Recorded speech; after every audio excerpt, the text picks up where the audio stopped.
आप सभी माता बहन भाइयों को जय श्री राधे, जय श्री कृष्ण। आज हम कार्तिक महात्म्य के छठे अध्याय को सुनेंगे। इससे पहले आप सभी मेरे साथ में बोलिए, हरे कृष्ण कृष्ण कृष्ण हरे हरे, हरे राम राम राम हरे हरे। आइए कार्तिक महात्म्य के छठे अध्याय को सुनते हैं। श्री नारद जी राजा पृथु से बोले, हे राजन, जब 2 घड़ी रात की बाकी रहें तब तुलसी की मृतिका, वस्त्र और कलश लेकर जलाशय पर जाए। कार्तिक माह में जलाशय के जल में स्नान करना चाहिए। गर्म जल की अपेक्षा ठंडे जल में स्नान करने से 10 गुना पुण्य मिलता है। उससे 100 गुना पुण्य बाहरी कुएं के जल में स्नान करने से मिलता है।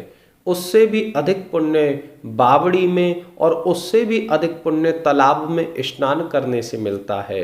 हे राजन, उससे 10 गुना झरने में और उससे भी अधिक पुण्य नदी के स्नान करने में मिलता है।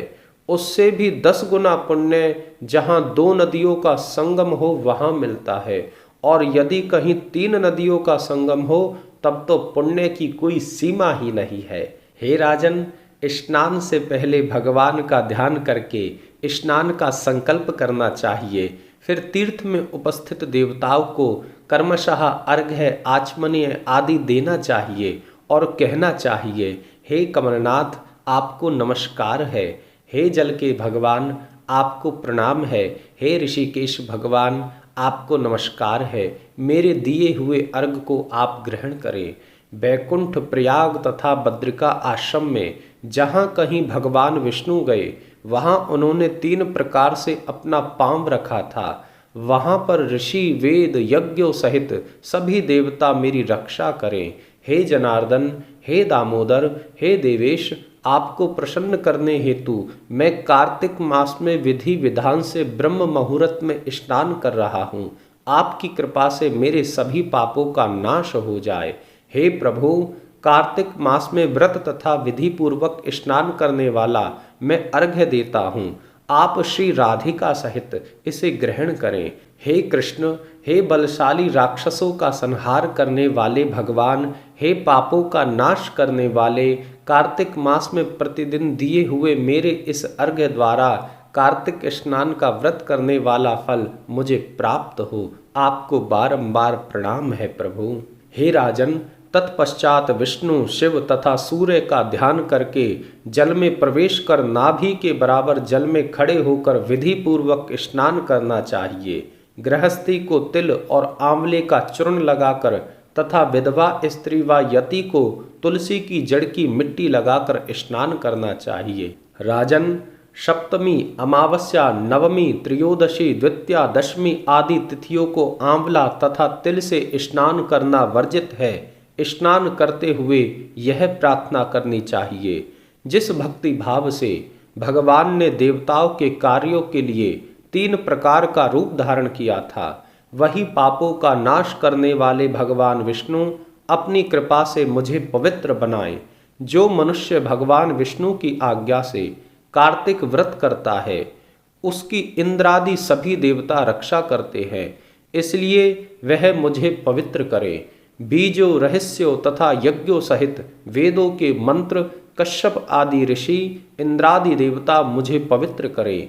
अदिति आदि सभी नारियां, यज्ञ, सिद्ध, सर्प और समस्त औषधियां व तीनों लोकों के पहाड़ मुझे पवित्र करें। इस प्रकार कहकर स्नान करने के बाद मनुष्य को हाथ में पवित्री धारण करके देवता, ऋषि, मनुष्यों तथा पितरों का विधि पूर्वक तर्पण करना चाहिए। हे राजन, तर्पण करते समय तर्पण में जितने तिल रहते हैं उतने वर्ष पर्यंत व्रत करने वाले मनुष्य के पितृगण स्वर्ग में वास करते हैं। इसके बाद व्रती को जल से निकलकर शुद्ध वस्त्र धारण करने चाहिए। सभी तीर्थों के सारे कार्यों से निवृत्त होकर पुनः विष्णु भगवान का पूजन करना चाहिए। सभी तीर्थों के सारे देवताओं का स्मरण करके भक्ति पूर्वक सावधान होकर चंदन, फूल और फलों के साथ भगवान विष्णु को फिर से अर्घ्य देना चाहिए और कहना चाहिए, हे प्रभु, मैंने पवित्र कार्तिक मास में स्नान किया है। हे भगवान विष्णु, आप श्री राधा जी के साथ मेरे दिए हुए अर्घ को ग्रहण करें। तत्पश्चात चंदन, फूल और तांबुल आदि से वेद पाठी ब्राह्मणों का श्रद्धापूर्वक पूजन करें और बारंबार नमस्कार करें। ब्राह्मणों के दाएं पांव में तीर्थों का वास है, मुंह में वेद और समस्त अंगों में देवताओं का वास है। अपने कल्याण की इच्छा रखने वाले मनुष्य को इनका ना तो अपमान करना चाहिए और ना ही इनका विरोध करना चाहिए। फिर एकाग्रचित होकर भगवान विष्णु की प्रिय तुलसी जी की पूजा करनी चाहिए। उनकी परिक्रमा करके उनको प्रणाम करना चाहिए और कहना चाहिए, हे देवी, हे तुलसी, देवताओं ने ही प्राचीन काल से तुम्हारा निर्माण किया है और ऋषियों ने तुम्हारी पूजा की है। हे विष्णु प्रिया तुलसी, आपको नमस्कार है। आप मेरे समस्त पापों को नष्ट करो। हे राजन, इस प्रकार जो मनुष्य भक्ति पूर्वक कार्तिक का व्रत अनुष्ठान करते हैं वे संसार के सुखों का भोग करते हुए अंत में मोक्ष को प्राप्त होते हैं। इतना कहकर आज का छठा अध्याय समापन होता है। आप सभी मेरे साथ में बोलिए, हरे कृष्ण कृष्ण कृष्ण हरे हरे, हरे राम राम राम हरे हरे। पुनः आप सभी माता बहन भाइयों को जय श्री राधे, जय श्री कृष्ण।